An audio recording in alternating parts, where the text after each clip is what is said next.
অগাসা অগাসা অগাসা কায়া কাই উজি কাই মন কাই সাই বাদসা। এভাবে বলতে বলতে কিয়াংয়ে আমার পাশে থাকা কেউ যদি থেমে যায় তাহলে আমি আর বলতে পারি না, অথবা বলতে পারলেও কোনো অর্থ বুঝি না। এইরকম আমার মতো অনেক মারমা ছেলে মেয়েরা বর্তমানে পার্বত্য চট্টগ্রামে আছে। তার কারণ একটাই, আমরা অনেকেই ছোটবেলা থেকেই বাংলায় পড়াশোনা করি। তার ফলে আজ এমন এক বাস্তবতা এসে দাঁড়িয়েছে যেখানে নিজের ভাষা, নিজের প্রার্থনা, নিজের সংস্কৃতিটাই অনেকের কাছে কঠিন আর অচেনা হয়ে গেছে। আমরা শুধু মুখ মিলিয়ে বলি, কিন্তু হৃদয় দিয়ে বুঝে বলতে পারি না। এটা আমাদের দোষ নয়। আমরা বাংলা ভাষায় বড় হয়েছি, শিক্ষা পেয়েছি, তাই ধীরে ধীরে নিজের ভাষা থেকে দূরে সরে গেছি। কিন্তু এখন ওই সময় নিজেদের ভাষাকে আবার ফিরে পাওয়া। এই বাংলা ভাষাকেই ব্যবহার করে আমরা আবার আমাদের মারমা ভাষা, ধর্ম আর সংস্কৃতিকে জানতে পারি, বুঝতে পারি, ভালোবাসতে পারি। তাই আজকে এই ভিডিও লেসনটি হচ্ছে সেই যাত্রার প্রথম পদক্ষেপ। চলুন আর দেরি না করে ভগবান বুদ্ধের এই প্রার্থনার প্রতিটি শব্দ, তার উচ্চারণ আর সুন্দর বাংলার অর্থ একসাথে শিখে নিই। আসুন মন শান্ত করে শুরু করি আজকের লেসনটি। তো আমরা প্রথমে দেখতে পাচ্ছি অগাসা ফারা কাইন্তচু। এটার বাংলা যদি বলি আমি, ভগবানের কাছে ক্ষমা প্রার্থনা করে প্রণাম জানাই। হ্যাঁ, তারপর ব্যাখ্যাটা হচ্ছে এখানে প্রতিটি শব্দের আমরা দেখব এখন। অগাসা, অগাসা মানে হচ্ছে অনুমতি দিন বা ক্ষমা প্রার্থনা করছি। এটি সাধারণত ধর্মীয় ভাষায় ব্যবহৃত হয়। তারপর যদি আমরা দেখি ফ্রা, ফ্রা মানে হচ্ছে ভগবান বা বুদ্ধকে বলা হচ্ছে। হ্যাঁ, আমরা এটা সবাই জানি। তারপর যদি বলি কাইন্দচু মানে হচ্ছে শির নত করে প্রণাম করা বা নমস্কার করা, এটাকে বোঝাচ্ছে। হ্যাঁ, এইবার আমরা প্রতিটি শব্দের অর্থগুলো দেখার চেষ্টা করব। প্রথমে হচ্ছে কায়াকাই। কায়াকাই মানে হচ্ছে দেহকর্ম বা শরীরের কাজকে বোঝানো হচ্ছে এখানে। তারপর হচ্ছে উজিকাই। উজিকাই মানে হচ্ছে বাক্যকর্ম বা বাক্যে করার কাজ, যে কাজটা সেটাকে বলা হচ্ছে।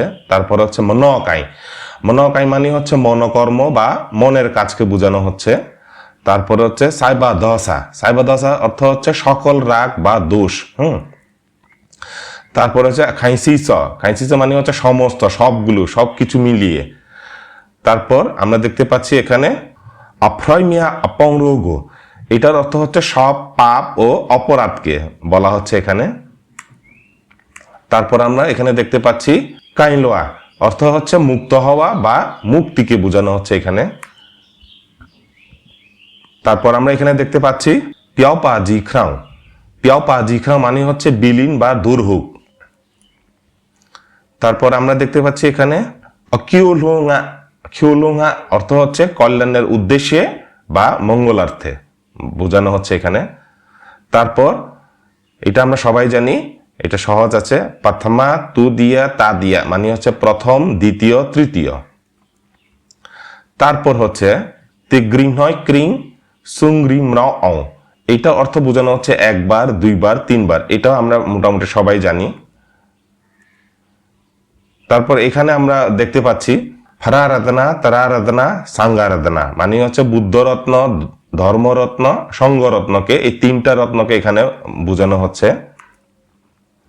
তারপর এখানে আমরা দেখতে পাচ্ছি ইরাদানা মাইসুংবান হয় তাকওয়া। এটা হচ্ছে এই তিন মহারত্ন সহ, এই যে উপরে যে তিনটা রত্ন কথা বলা হচ্ছে, এই তিন মহান রত্নকে বলা হচ্ছে এখানে। তারপর যদি দেখি আমরা ছাড়া আসমা দোয়া। হ্যাঁ, এটা অর্থ হচ্ছে শিক্ষকগণ বা আচার্যদের প্রতি, যারা সম্মানী গুরুজনদেরকে বলা হচ্ছে তাদের প্রতি। তারপর এখানে বলা হচ্ছে ইউ সে। হ্যাঁ, তা এটা অর্থ হচ্ছে বিনয় সহ, নম্রভাবে বা ভদ্রভাবে। তারপরে এখানে যদি আমরা দেখি এলে আমরা প্রৌরুয়ে, শ্রদ্ধা ও সম্মান সহকারে বলা হচ্ছে এখানে। হ্যাঁ, তারপর আমরা দেখতে পাচ্ছি এখানে শিখু পুজো। হ্যাঁ, শিখু পুজো অর্থ হচ্ছে প্রার্থনা ও পূজা করি। তারপর এখানে আমরা দেখতে পাচ্ছি ফুমরাইলোয়া। এটার অর্থ হচ্ছে দর্শন করি ও বিনয় প্রদর্শন করি। তারপর আমরা দেখতে পাচ্ছি কাইন্ত বা এ। এইখানেও একটা প্রিপোজিশন আছে এ, এই যে কাইন্ত বা এ। এটার অর্থ হচ্ছে প্রণাম জানাই ও শ্রদ্ধা নিবেদন করি। তারপর হচ্ছে আর সাংফ্রা, এটা আমরা সবাই জানি, এটা অর্থ হচ্ছে হে মহান ভগবান বা শ্রদ্ধেয় প্রভু, এটাকে বোঝানো হচ্ছে। তো আমি আজকে এখানেই শেষ করব। আমার এই লেসনের মধ্যে যদি কোনো কিছু ভুল ত্রুটি থাকে অবশ্যই আপনারা জানাবেন। সবাইকে নমস্কার।